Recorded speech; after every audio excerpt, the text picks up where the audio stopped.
샬롬, 주님 안에서 평안하시기를 기도합니다. 오늘도 말씀을 듣고 그리고 그 말씀을 묵상할 때 그 말씀 속에서 들려주시는 세미한 주님의 음성 듣게 되시기를 축원합니다. 감당해야 할 사명은 너무나 큰데 나는 그 사명 앞에 너무도 초라하고 무능하다고 느껴질 때 여러분 어떤 생각이 드십니까? 여러분 낙심하지 마십시오. 왜냐하면 우리와 함께 계시고 우리를 도와주시는 분이 전능하시고 또 우리를 들어 쓰시기를 기뻐하시는 하나님이시기 때문에 그렇습니다. 느헤미야, 그가 감당해야 할 사명은 엄청난 것이었습니다. 하지만 하나님의 은총 안에서 한 발짝 한 발짝 지혜롭게 그 문제를 풀어가면서 하나님의 기적을 이루어내고 있습니다. 오늘 본문 말씀 함께 느헤미야 2장 11절부터 20절까지 읽어보겠습니다.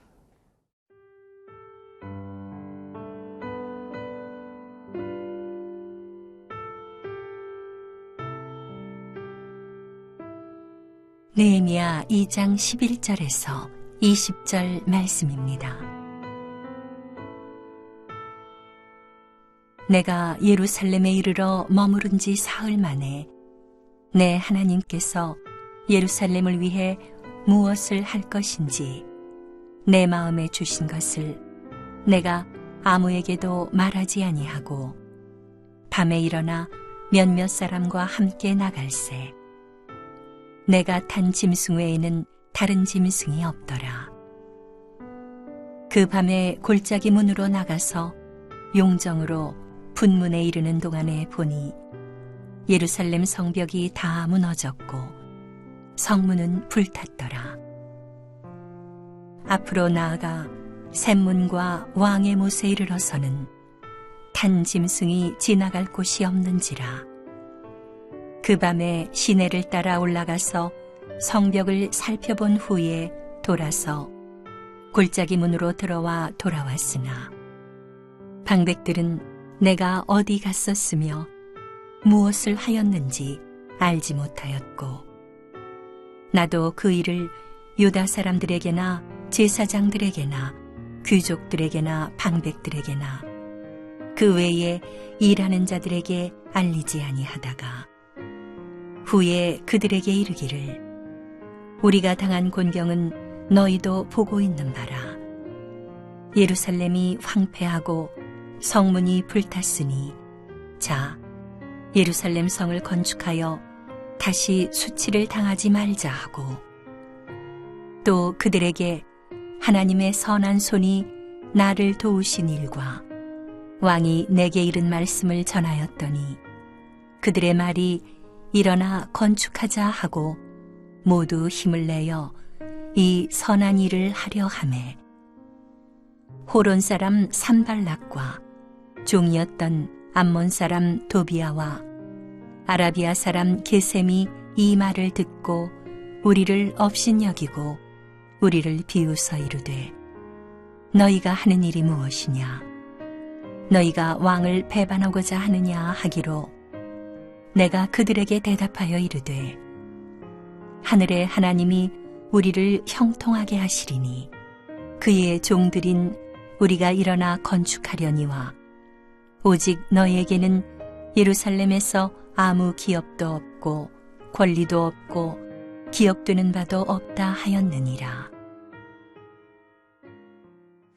11절 12절 제가 읽겠습니다. 내가 예루살렘에 이르러 머무른 지 사흘 만에 내 하나님께서 예루살렘을 위하여 무엇을 할 것인지 내 마음에 주신 것을 내가 아무에게도 말하지 아니하고 밤에 일어나 몇몇 사람과 함께 나갈새 내가 탄 짐승 외에는 다른 짐승이 없더라. 아멘. 페르시아에서 예루살렘까지 먼 여행이었습니다. 아마 수개월이 걸렸을 것이라고 생각합니다. 노덕이 풀리지도 않았을 텐데 사흘 만에 그는 다시 일어나서 하나님께서 주시는 그 명령을 수행하기 위해 노력하고 있음을 봅니다. 오늘 본문에 이렇게 적고 있습니다. 내 하나님께서 예루살렘을 위해 무엇을 할 것인지 내 마음에 주신 것을 내 마음에 주신 것을. 이러고 보니까 벌써 느헤미야는 무엇을 해야 하는지 하나님께로부터 사명을 받은 게 틀림이 없습니다. 어떻게 받았을까요? 물론 기도하는 중에 하나님께서 가르쳐 주셨을 것입니다. 자, 그런데 거기서 끝나지 않습니다. 분명히 자신이 무엇을 해야 하는지 하나님께로부터 마음에 주신 것이 확실한데도 불구하고 그 다음에 그 확실한 하나님의 사명을 감당하기 위하여 자기 나름대로 최선을 다하고 있음을 봅니다. 밤중에 몰래 일어나서 몇몇 사람들과 함께 같이 예루살렘 성의 피해 현황을 파악하러 밤새도록 살펴보고 있음을 봅니다. 방백들이나 주변에 있는 많은 사람들에게 알리지 않은 채 비밀리에 찾아가 봅니다. 왜냐하면 그 일을 보다가 보면 잘못된 정보를 들을 수도 있고 또한 반대를 들을 수도 있었기 때문이겠죠. 여기 느헤미야가 일을 추진하는 모습 속에서 우리는 몇 가지 사실을 발견하게 됩니다. 첫째, 그는 일을 시작하기 전에 먼저 하나님 앞에 엎드렸다는 것이죠. 하나님께서 원하시는 것이 무엇인지를 하나님 앞에 철저하게 물었다는 겁니다. 그리고는 내 마음에 두신 것이라고 하는 자신의 사명에 대한 확신을 가지고 있었습니다. 그런가 하면 그럼에도 불구하고 두 번째로 그는 하나님이 주신 사명을 구체적으로 어떻게 실천할 수 있는지에 대하여 면밀히 검토하고 주도 면밀하게 이제 그 현장을 답사하면서 자기 눈으로 자기 손과 발로 확인하는 작업을 거쳤다는 것입니다. 얼마나 많은 사람들이요, 자신들이 하나님 앞에 묻지도 않고 자기가 계획 세우고 추진하고 뛰고 달리다가 그만 실패를 겪는 일들이 얼마나 많은지 모릅니다. 그런가 하면 정반대로 어떤 사람들은 하나님이 내게 주신 명령이고 또한 사명이니까 하나님께서 하실 줄 믿고 하나님께만 맡겨놓고 자신이 할 일을 별로 하지 않다가 실패하는 경우도 참 많습니다. 느헤미야가 있어서 균형은 굉장히 중요하였습니다. 하나님 앞에 엎드려 그의 도우심을 구하며 하나님의 마음을 알고 우리를 향하신 사명을 깨닫는 것이 첫 번째 발자국입니다.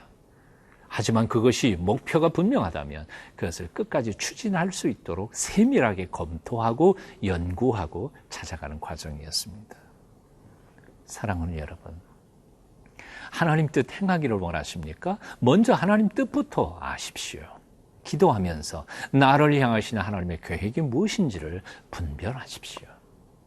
하나님의 뜻이 분명히 깨달아지셨습니까? 그렇다면 이제는 구체적으로 삶의 현장 속에 들어가서 그 하나님의 뜻을 어떻게 실천할 수 있는지에 대하여 하나님이 주신 지성과 하나님이 주신 열정과 몸을 사용하여 최선을 다해 계획을 세우고 한 발짝 한 발짝 그 일을 추진하십시오. 하나님께서 당신을 통하여 영광을 받으실 것입니다.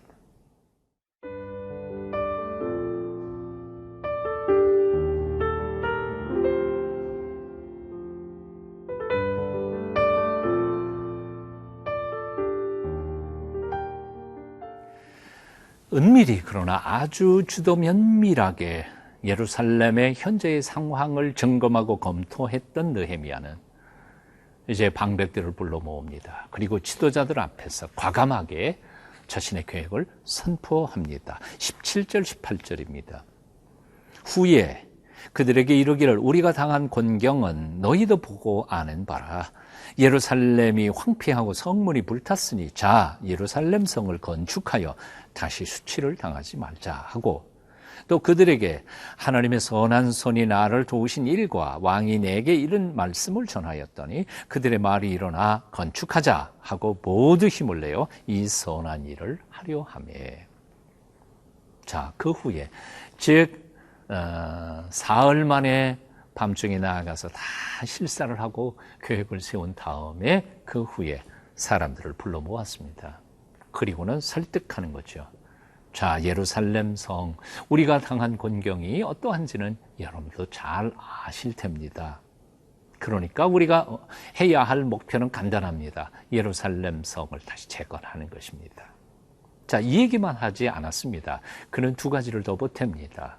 하나님께서 그 선하신 손길로 지금 내가 페르시아에서부터 여기까지 오게 된 일을 어떻게 이끌어 주셨는지에 대하여 간증하죠.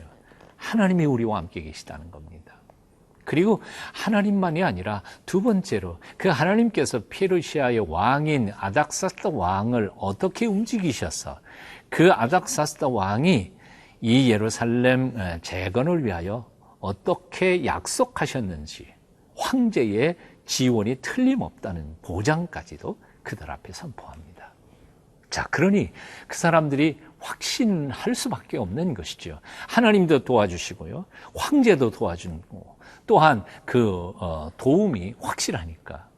그래서 다 함께 일어섭니다. 18절 중간에 보면 그들의 말이 일어나 건축하자 하고 모두 힘을 내어 이 선한 일을 하려 했다.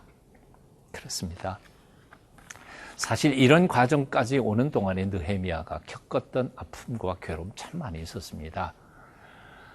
예루살렘 성이 어려움을 겪어 있다는 고통스러운 소문을 듣고 4개월 동안 통곡하며 금식기도 합니다. 하나님이 황제의 눈을 열어 자신의 얼굴에 수심을 보게 만드실 때까지, 그리고 자원하여 자기를 도와주기를 역사하실 때까지 기다렸습니다. 그리고 돌아오자마자 그는 자신의 스스로 주도 면밀하게 점검하고 검토한 후에 계획을 세워서 지도자들을 불러 이 뜻을 선포합니다. 이 속에 하나님의 기적이 나타난 것입니다. 그렇습니다. 사랑하는 여러분, 아무리 어려운 문제에 봉착한 것 같아도 하나님의 약속이 있고 그 하나님이 살아계셔서 우리 곁에 함께 계시고 도와주신다면 감당 못할 문제가 없는 줄로 믿습니다. 서두르지만 않는다면, 하나님의 때를 기다리며 계속 기도하며 최선을 다하여 노력하기만 한다면 하나님은 우리를 통하여 기적을 행하여 주실 것입니다. 용기를 잃지 마십시오. 일어서십시오. 기도하며 추진하십시오. 하나님의 영광 받으실 것입니다. 기도하겠습니다. 살아계신 주님을 찬양합니다. 어떤 어려운 문제 앞에서도 당황하지도 낙심하지도 않게 하옵소서. 그 문제를 향하신 하나님의 뜻을 발견하며 주님의 뜻을 온전히 이루기까지 최선을 다하는 끈기와 용기와 믿음을 주시옵소서. 예수님의 이름으로 기도합니다. 아멘.